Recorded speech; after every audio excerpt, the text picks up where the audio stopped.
नमस्कार. आज आपण भारताच्या स्वातंत्र्योत्तर इतिहासातील एक अतिशय रोचक आणि खरं तर विस्मयकारक प्रवास अनुभवणार आहोत.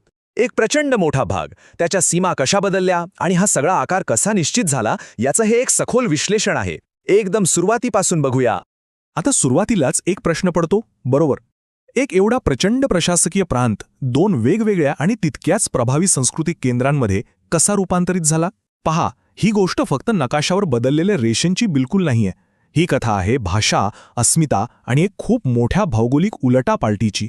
तर मग चला या ऐतिहासिक प्रवासात खोलवर शिरूया. आपण पाहणार आहोत नव्या सीमांची मागणी, द्विभाषिक राज्याचा तो प्रयोग, त्यानंतर झालेला तीव्र विरोध, 1960चे ते ऐतिहासिक विभाजन आणि शेवटी परीक्षेच्या दृष्टीने काही महत्त्वाचे मुद्दे आणि नेते. पहिला भाग, नव्या सीमांची मागणी. स्वातंत्र्य मिळाल्यानंतर आपल्या देशात अचानक भाषेवर प्रांतरचनेची म्हणजेच भाषेवर आधारित राज्यांची आस खूप जोर धरू लागली होती. या मागण्यांची दखल घेण्यासाठी केंद्र सरकारने राज्य पुनर्रचना आयोगाची स्थापना केली. फजल अली यांच्या नेतृत्वाखाली या आयोगाने प्रशासकीय सोयीचा एक मध्यम मार्ग काढण्याचा प्रयत्न केला आणि बॉम्बेसाठी द्विभाषिक राज्याची शिफारस केली. ही शिफारस नंतर 1956च्या राज्य पुनर्रचना कायद्यानुसार प्रत्यक्षात आली.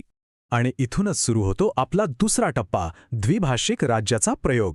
हा एक अतिशय महत्त्वाकांक्षी पण, जसे आपण पुढे पाहणार आहोत, शेवटी तात्पुरता ठरलेला हा एक प्रशासकीय प्रयोग होता. आता यातल्या खरीच आकर्षक गोष्ट म्हणजे हा बदल किती वेगवान होता ते पहा. 1947मध्ये आपल्याला स्वातंत्र्य मिळाले, 1956मध्ये या द्विभाषिक राज्याची स्थापना झाली आणि अगदी 4च वर्षात म्हणजे 1960मध्ये त्याचे 2 नव्या राज्यांमध्ये विभाजन देखील झाले. फक्त काही वर्षांचा हा प्रवास, पण प्रचंड घडामोडींनी भरलेला. 1 नोव्हेंबर 1956 या दिवशी हे नवे विशाल द्विभाषिक राज्य अस्तित्वात आले. त्याचा विस्तार कल्पनातीत मोठा होता. यात पूर्वीचे बॉम्बे राज्य, हैदराबाद राज्यातील मराठी बोलणारा मराठवाडा, मध्य प्रदेशातील विदर्भ आणि गुजराती बोलणारा सौराष्ट्र व कच्छ हा संपूर्ण भाग एकत्र जोडला गेला होता. हे एक ऐतिहासिक एकीकरण होतं. या विशाल प्रांताची राजधानी होती बॉम्बे, म्हणजेच आपले आजचे मुंबई. आणि या महाकाय राज्याचे पहिले मुख्यमंत्री म्हणून जबाबदारी स्वीकारली ती यशवंतराव चव्हाण यांनी. एक गोष्ट इथे महत्त्वाची आहे. दोन्ही भाषिक गटांचा सन्मान राखण्यासाठी मराठी आणि गुजराती या दोन्ही भाषांना अधिकृत दर्जा देण्यात आला. एक प्रकारे सर्वांना सामावून घेण्याचा हा एक मोठा प्रयत्न होता. परंतु फक्त प्रशासकीय सोय आणि लोकांची भाषिक अस्मिता यात खूप फरक असतो. इथेच सुरू होतो तिसरा भाग, विरोध आणि शोकाकुल संघर्ष. हे अगदी उत्तमरित्या दर्शवते की कशा 2 प्रभावी चालवली एकाच वेळी उभ्या राहिल्या आहेत. एकीकडे SM जोशी आणि PK अत्रे यांच्या नेतृत्वाखाली संयुक्त महाराष्ट्र समिती, जी मुंबईसह स्वतंत्र महाराष्ट्र मागत होती, तर अगदी त्याचप्रमाणे दुसरीकडे इंदुलाल याग्निक यांच्या नेतृत्वाखाली महागुजरात जनता परिषद, जी स्वतंत्र गुजराती बोलणाऱ्यांचं राज्य मागत होती. दोन्ही बाजूंनी आपले म्हणणे अतिशय तीव्रतेने मांडले. परंतु हा संघर्ष केवळ मोर्चे आणि घोषणांपुरता मर्यादित राहिला नाही. आंदोलनाला खूप हिंसक वळण लागले.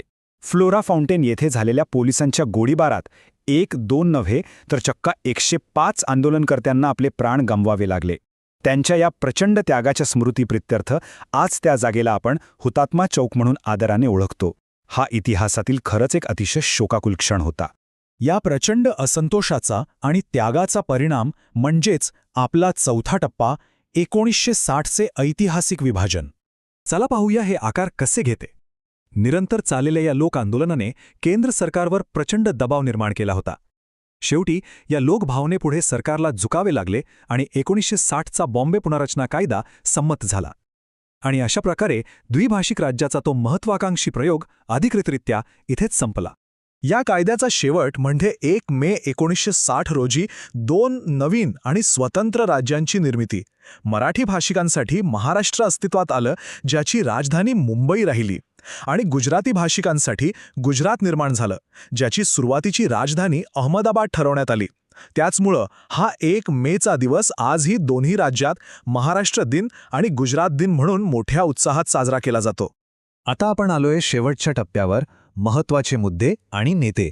MPSC आणि UPSC सारख्या स्पर्धा परीक्षांची तयारी करणाऱ्यांसाठी हे विश्लेषण अतिशय उपयुक्त आहे.